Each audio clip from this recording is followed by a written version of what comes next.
ओम नमो भगवते वासुदेवाय। श्री राधा कृष्णाभ्यम नमः। भगवती स्वरूपा माता लक्ष्मी की जय। विष्णु अवतार श्री कृष्ण की जय।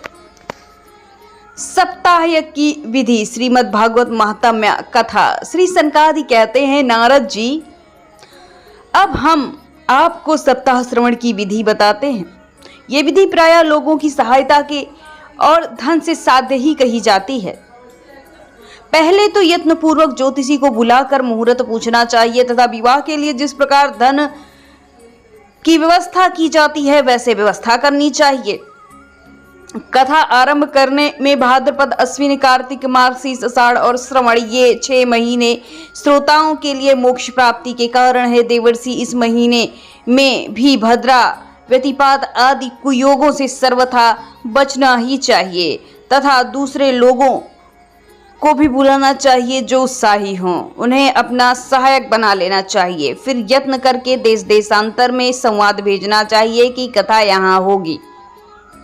सब लोगों को सपरिवार पधारना चाहिए। स्त्री और शूद्र आदि भगवत कथा एवं संकीर्तन से दूर पड़ गए हैं, उनको भी सूचना हो जाए, ऐसा प्रबंध करना चाहिए। देश देशों में विरक्त वैष्णव और हरि कीर्तन प्रेमी हों, उनके पास निमंत्रण पत्र अवश्य भेजें। उसे लिखने की विधि इस प्रकार बताई गई है। महानुभावों, यहाँ 7 दिन तक सत्पुरुषों का बड़ा दुर्लभ समागम रहेगा और अपूर्व रसमयी श्रीमद् भागवत की कथा होगी। आप लोग भगवत रस के रसिक हैं, अतः श्रीमद् भागवत अमृत का पान करने के लिए प्रेम पूर्वक शीघ्र ही पधारने की कृपा करें। यदि आपको विशेष अवकाश न हो तो भी एक दिन के लिए तो अवश्य आने की कृपा करें, क्योंकि यहाँ का तो एक क्षण अत्यंत दुर्लभ है। इस प्रकार विनय पूर्वक उन्हें निमंत्रित करें और जो लोग आएं उनके लिए यथोचित निवास स्थान का प्रबंध करें। कथा का श्रवण किसी तीर्थ में, वन में अथवा अपने घर पे भी अच्छा माना जाता है। जहाँ लंबा चौड़ा मैदान हो वहीं कार्यस्थल रखना चाहिए। भूमि का शोधन, मार्जन और लेपन करके रंग बिरंगी वस्तुओं से चौक पूरे घर की सारी सामग्री उठाकर एक कोने में रख दे।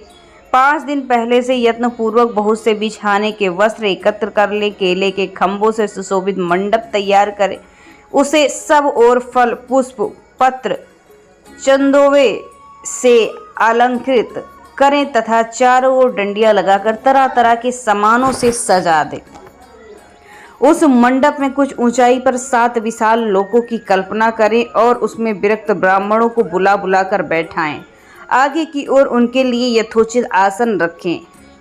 इसके पीछे वक्ता के लिए एक दिव्य सिंहासन का प्रबंध करें। यदि वक्ता मुख उत्तर ओर है तो श्रोता पूर्वाभिमुख होकर बैठे। यदि वक्ता पूर्वाभिमुख बैठे तो श्रोता को उत्तर की ओर मुख करना चाहिए, अथवा वक्ता और श्रोता पूर्वमुख होने चाहिए तो भी काम चलेगा। देश काल आदि को जानने वाले महानुभाव श्रोता के लिए ऐसा ही नियम बताते हैं। जो वेद शास्त्र की स्पष्ट व्याख्या करने में समर्थ हो, तरह तरह के दृष्टांत देख सकता हो तथा विवेकी और अत्यंत निष्प्रिय हो, ऐसे विरक्त और विष्णु भक्त ब्राह्मण को वक्ता बनाना चाहिए। श्रीमद् भागवत के प्रवचन में ऐसे लोगों को नियुक्त नहीं करना चाहिए जो पंडित होने पर भी अनेक धर्मों के चक्कर में पड़े हुए स्त्री लंपट एवं पाखंड प्रचारक हों। वक्ता के पास ही उसकी सहायता के लिए एक वैसा विद्वान भी स्थापित करना चाहिए, वो भी सब प्रकार के संशयों की निवृत्ति करने में समर्थ और लोगों को समझाने में कुशल हो। कथा प्रारंभ के दिन से एक दिन पूर्व व्रत ग्रहण करने के लिए वक्ता को क्षौर करा देना चाहिए तथा अरुणोदय के समय शौच से निवृत्त होकर अच्छी तरह से स्नान करें और संध्या आदि नित्य कर्मों को संक्षेप से समाप्त करके कथा के विघ्नों की निवृत्ति के लिए गणेश जी का पूजन करें। तदंतर पितृगण का तर्पण कर पूर्व पापों की शुद्धि के लिए प्रायश्चित करें और एक मंडल बनाकर उसमें श्री हरि को स्थापित करें। फिर भगवान श्री कृष्ण को लक्ष्य करके मनोच्चारण पूर्वक क्रमशः षोडशोपचार विधि से पूजन करें और उसके पश्चात प्रदक्षिणा तथा नमस्कार आदि करके स्तुति करें। करुणा निधान, मैं संसार सागर में डूबा हुआ बड़ा दीन हूँ। कर्मों की मोह रूपी ग्रह ने मुझे पकड़ लिया है। आप इस संसार सागर में मेरा उद्धार कीजिए। इसके पश्चात धूप दीप आदि सामग्रियों से श्रीमद् भागवत की कथा बड़े उत्साह और प्रीतिपूर्वक विधि विधान से करें। फिर पुस्तक के आगे नारियल रखकर नमस्कार करें और प्रसन्नचित्त होकर स्तुति करें। श्रीमद् भागवत के रूप में आप साक्षात श्री कृष्ण को विराजमान करें। नाथ, मेरे भवसागर से छुटकारा पाने के लिए आपकी शरण मैंने ली है। मेरा ये मनोरथ आप बिना किसी विघ्न बाधा के सांगोपांग पूरा करें। केशव, मैं आपका दास हूँ। इस प्रकार दीन वचन कहकर फिर वक्ता का पूजन करें, उसे सुंदर वस्त्राभूषण से विभूषित करें और फिर पूजा के पश्चात उसकी इस प्रकार स्तुति करें। सुख स्वरूप भगवान, आप समझाने की कला में कुशल और शास्त्रों में पारंगत हैं। कृपया इस कथा को प्रकाशित करके मेरा अज्ञान दूर करें। फिर अपने कल्याण के लिए प्रसन्नता पूर्वक उसके सामने नियम ग्रहण करें और 7 दिनों तक यथाशक्ति उसका पालन करें। कथा में विघ्न न हो इसके लिए 5 ब्राह्मणों को वर्ण करें। वे 12 मंत्र द्वारा भगवान के नामों का जाप करें। फिर ब्राह्मण अन्य विष्णु भक्त एवं कीर्तन करने वालों को नमस्कार करके उनकी पूजा करें। उनकी आज्ञा पाकर स्वयं भी आसन पर बैठ जाएं। जो पुरुष लोक संपत्ति, धन, घर, पुत्र आदि की चिंता छोड़कर शुद्ध चित्त होकर केवल कथा में ध्यान रखता है, उसे इसके श्रवण का उत्तम फल मिलता है। बुद्धिमान वक्ता को चाहिए कि सूर्योदय से कथा आरंभ करके 3:30 पहर तक मध्यम स्वर से अच्छी तरह कथा बाँचे। दोपहर के समय 2 घड़ी तक कथा बंद कर दे। उस समय कथा के प्रसंग के अनुसार वैष्णव को भगवान के गुणों का कीर्तन करना चाहिए। व्यर्थ बात नहीं करनी चाहिए। कथा के समय मलमूत्र के वेग को काबू में रखने के लिए अल्पाहार सुखकारी होता है, इसलिए श्रोता केवल एक ही समय हविष्यादि भोजन करे। यदि शक्ति हो तो 7 दिन तक निराहार कथा सुने तथा केवल घी या दूध पीकर सुखपूर्वक श्रवण करें अथवा फलाहार या एक समय भोजन करें, जिससे जैसा नियम सुभीत से सध सके उसी को कथा श्रवण के लिए ग्रहण करें। तो उपवास की अपेक्षा भोजन करना अच्छा मैं समझता हूँ, यदि वह कथा श्रवण में सहायक हो। यदि उपवास से श्रवण में बाधा पहुँचती है तो किसी काम का नहीं है। नारद जी नियम से सप्ताह श्रवण करने वाले पुरुषों को विष्णु भगवान की दीक्षा से रहित पुरुष कथा श्रवण का अधिकारी नहीं होता। जो पुरुष नियम से कथा सुने उसे ब्रह्मचर्य से रहना चाहिए, भूमि पर सोना चाहिए, नित्य प्रति कथा समाप्त होने पर पत्तल में भोजन करना चाहिए। दाल, मधु, तेल, गरिष्ठ अन्न, भाव दूषित पदार्थ और बासी अन्न, इनका सर्वदा त्याग करना चाहिए। काम, क्रोध, मद, मान, मत्सर, लोभ, दंभ, मोह और द्वेष को भी अपने आसपास फटकने नहीं देना चाहिए। वह वेद, वैष्णव, ब्राह्मण, गुरु, गोसेवक तथा स्त्री, राजा और महापुरुषों की निंदा से बचे। नियम से कथा सुनने वाले पुरुष को रजस्वला स्त्री, अंत्यज, मलेच्छ, पतित, गायत्रीहीन, द्विज, ब्राह्मणों से द्वेष करने वाले व वेदों को न मानने वाले पुरुषों से बात नहीं करनी चाहिए। सर्वदा सत्य, शौच, दया, मौन, सरलता, विनय और उदारता बर्ताव करना चाहिए। धनहीन, क्षय योगी, किसी अन्य रोग से पीड़ित, भाग्यहीन, पापी, पुत्रीहीन, पुत्रहीन, मुच्छू, भी ये कथा श्रवण कर सकते हैं। जिस स्त्री का रजोदर्शन रुक गया हो, जिसके एक ही संतान हो गई हो, जो बांझ हो, जिसके संतान होकर मर गई हो, अथवा जिसका गर्भ गिर गया हो, यत्नपूर्वक कथा सुननी चाहिए। ये सब यदि विधिवत कथा सुने तो इन्हें अच्छे फल की प्राप्ति होगी। ये अत्युत्तम दिव्य तथा करोड़ों यज्ञों का फल देने वाली है। इस प्रकार व्रत की विधियों का पालन करने से उत्तम फल की प्राप्ति होती है, लेकिन पालन करने के बाद इसका उद्यापन अवश्य करें। जिन्हें इसके विशेष फल की इच्छा हो, जन्माष्टमी व्रत के समान ही इस व्रत का उद्यापन करें। किंतु जो भगवान के अकिंचन भक्त हैं, उनके लिए उपासना का कोई आग्रह नहीं। वे श्रावण में ही पवित्र हैं, क्योंकि वे तो निष्काम भगवत का मनन कर रहे हैं। इस प्रकार जब सप्ताह यज्ञ समाप्त हो जाता है, तब श्रोताओं को अत्यंत भक्तिपूर्वक पुस्तक और वक्ता की पूजा करनी चाहिए। फिर वक्ता श्रोताओं को प्रसाद, तुलसी और प्रसाद आदि महिलाएं और बच्चों को बांटनी चाहिए। लोग मृदंग और झांझ की मनोहर ध्वनि से वहाँ पर कीर्तन भी कर सकते हैं। जय जयकार, नमस्कार, शंख ध्वनि घोष कराएं तथा ब्राह्मण और याचकों को धन और अन्न दे। सोता व्रत हो तो कर्म की शांति के लिए दूसरे दिन गीता पाठ करें। गृहस्थ हो तो हवन करें। उस हवन में दसम स्कंध का एक एक श्लोक पढ़कर विधि पूर्वक खीर, मधु, घृत, तिल और अन्न आदि सामग्रियों की आहुति दें, अथवा एकाग्र चित्त से गायत्री मंत्र का हवन करें, क्योंकि तत्वतः ये महापुराण गायत्री स्वरूप ही है। होम करने की शक्ति ना हो तो उसका फल प्राप्त करने के लिए ब्राह्मणों को हवन सामग्री दान करें और नाना प्रकार की त्रुटियों को दूर करने के लिए विधि में फिर जो न्यूनता रह गई हो उसके दोषों की शांति के लिए विष्णु सहस्त्रनाम पाठ करें। उससे सभी कर्म सफल हो जाते हैं, क्योंकि कोई भी कर्म इससे पढ़कर पूरा ही होगा और इससे बढ़कर भी तो नहीं है। फिर 12 ब्राह्मणों की खीर और मधु आदि उत्तम उत्तम पदार्थ खिलाएं तथा व्रत की पूर्ति के लिए गौ और स्वर्ण का दान करें।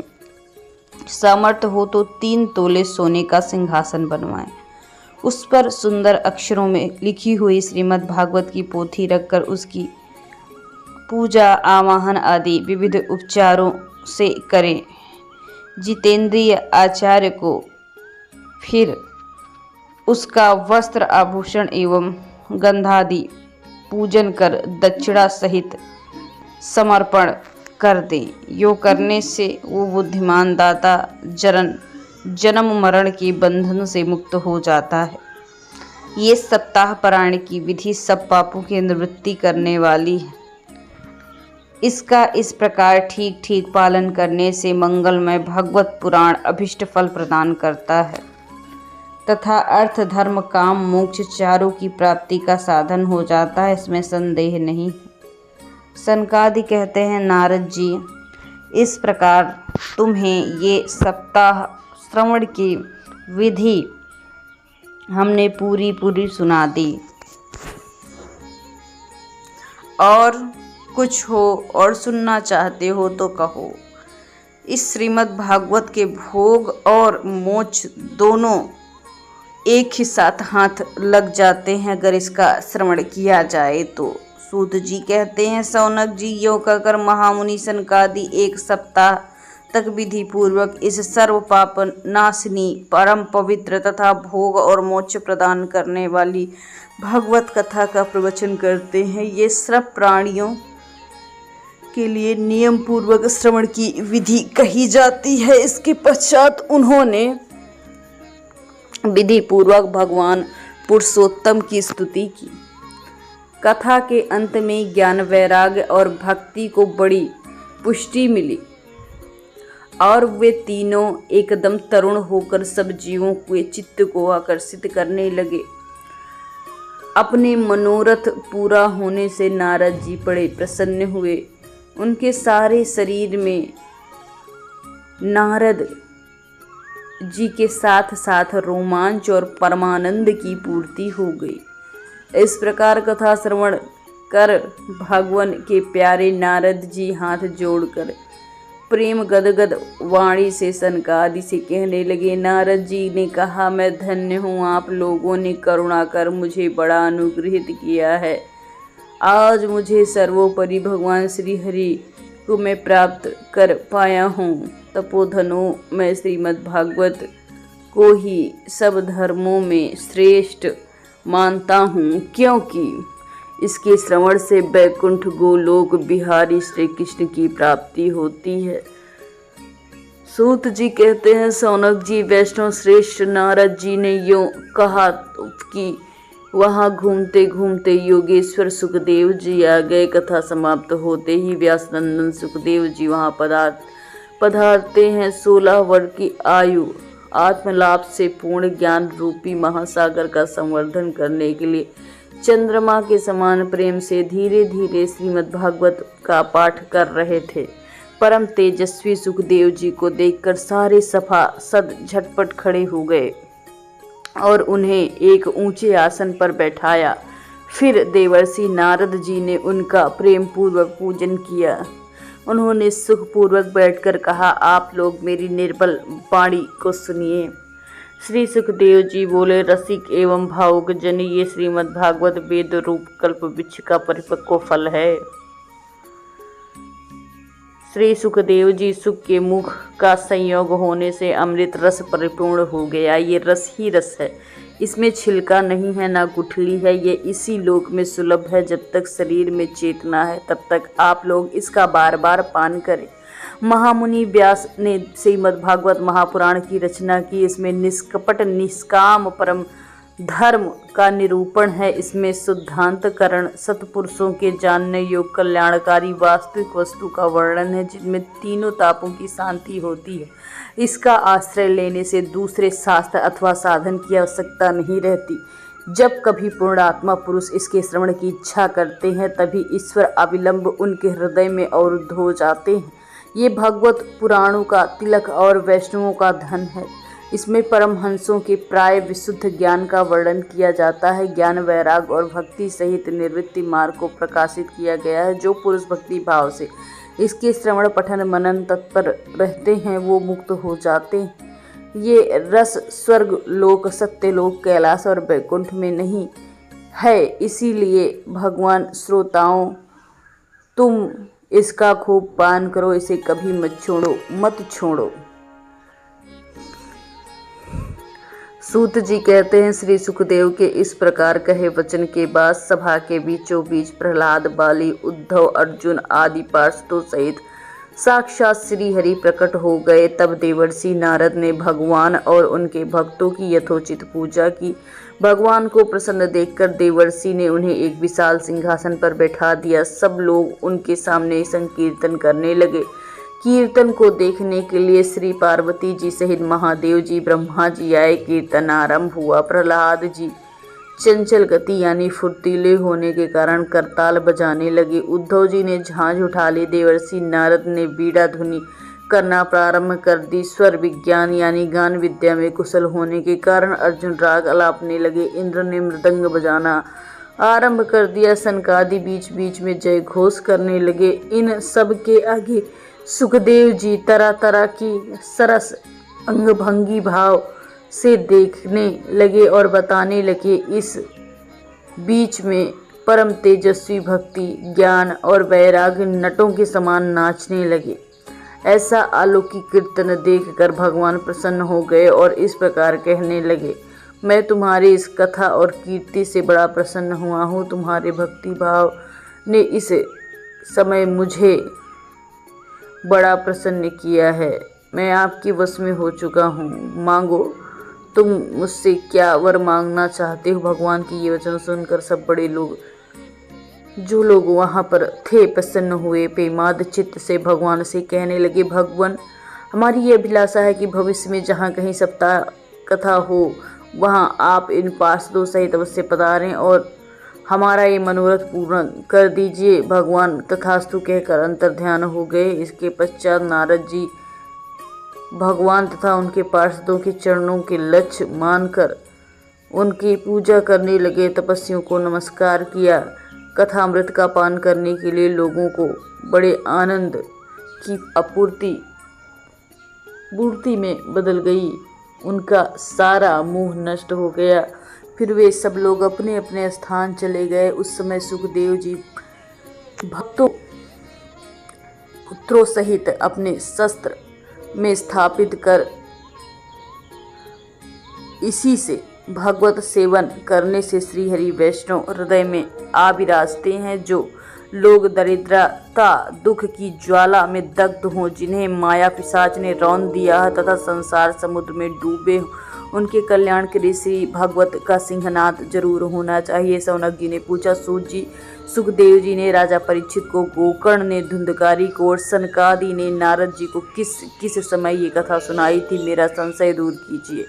सूत जी ने कहा, भगवान श्री कृष्ण के स्वधाम के बाद कलयुग 30 वर्ष के कुछ अधिक समय बीत जाने पर भाद्र मास के शुक्ल पक्ष की शुक्ला नवमी को सुखदेव जी ने कथा आरंभ की। राजा परीक्षित कथा सुनने के बाद कलयुग के 200 वर्ष बीत जाने पर आषाढ़ माह की शुक्ल नवमी को गोकर्ण ने ये कथा सुनाई थी। इसके पीछे कलयुग के 30 वर्ष निकल जाने पर कार्तिक शुक्ल नवमी से सनकादि कथा प्रारंभ करते हैं। निष्पाप सौनक जी, आपने जो कुछ भी पूछा उसका उत्तर मैंने आपको दे दिया। इस कलयुग में भगवत कथा भव रोग की रामबाण औषधि है। संतजन, आप लोग आदरपूर्वक इस कथामृत का पान कीजिए। यह श्री कृष्ण को अत्यंत प्रिय, संपूर्ण पापों का नाश करने वाला, मुक्ति का एकमात्र कारण और भक्तों को बढ़ाना और भक्ति को बढ़ाने वाला है। लोगों में ये कल्याणकारी साधनों का विचार करने और तीर्थों का सेवन करने से कथा पूरी होती है। अपने दूत को हाथ में पास लिए देखकर यमराज उसके कान में कहते हैं, देखो, जो भगवत की कथा में मग्न होते हैं उन्हें दूर रहना। औरों को ही दंड देने की शक्ति मैं रखता हूँ, वैष्णवों के नहीं। इस असार संसार में विष की आसक्ति के कारण व्याकुल बुद्धि वाले पुरुषों, आपने कल्याण के उद्देश्य से आधे क्षण के लिए इस सुखदेव रूप अनुपम सुधा का पान किया है। प्यारे भाइयों, निंदित कथाओं से युक्त कुपथ में व्यर्थ ही क्यों भटक रहे हो? इस कथा के कान में प्रवेश करते ही मुक्ति मिल जाती है। इस बात के साक्षी राजा परीक्षित हैं। सुखदेव जी ने प्रेम के रस में प्रवाह में स्थिर होकर इस कथा को कहा है। इसका जिसके कंठ में संबंध होता है वो वैकुंठ का स्वामी बन जाता है। सौनक जी, मैंने अनेक शास्त्रों को देखकर आपके ये परम गोप्य रहस्य अभी जो सुना है, सब शास्त्रों के सिद्धांतों का ही निचोड़ है।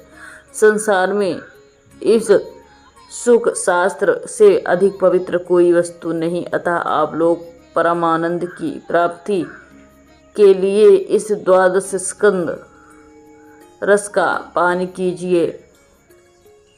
जो पुरुष नियम पूर्वक इसकी कथा का भक्ति भाव से श्रवण करता है, शुद्धांतकरण भगवतों के सामने सुनता है, वे ही विधि पूर्वक पूरा पालन करने के कारण इसका यथार्थ फल ले रहे हैं। उनके लिए त्रिलोकी कुछ भी असाध्य नहीं होने देंगे। श्रीमद् भागवत महात्म्य समाप्त।